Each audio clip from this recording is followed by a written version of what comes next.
Quel rôle je peux jouer en tant que coach quand une personne accepte de se faire coacher, mais pas pour les objectifs fixés par l'entreprise?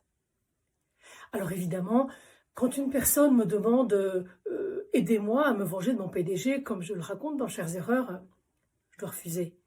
C'est contraire à la déontologie du métier de coach.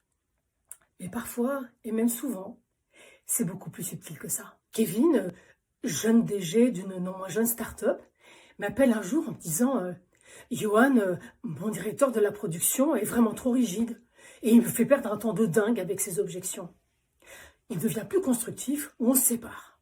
Quand je rencontre Johan, il se plaint de porter à lui tout seul toutes les contraintes opérationnelles de la boîte, sans aucun soutien, de ne pas être écouté par ses associés et d'être au bord du burn-out à force de vouloir concilier toutes leurs demandes, toutes plus irréalistes les unes que les autres.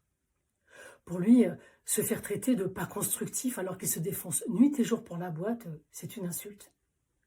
Mais il aime son job et puis il voit bien que tous ses efforts ne sont pas efficaces pour le faire obtenir ce dont il a besoin, c'est-à-dire des priorités claires et des moyens pour diriger efficacement les équipes de production. J'ai accepté coacher Johan quand j'ai compris qu'il était prêt à faire ce qu'il fallait pour atteindre son objectif, c'est-à-dire se faire écouter.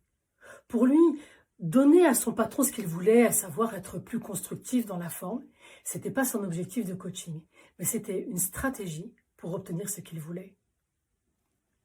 Souvenez-vous d'une chose, dans un coaching prescrit, il est fréquent que les objectifs de l'entreprise et du bénéficiaire ne soient pas alignés au début.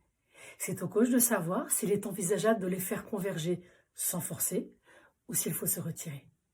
À lundi.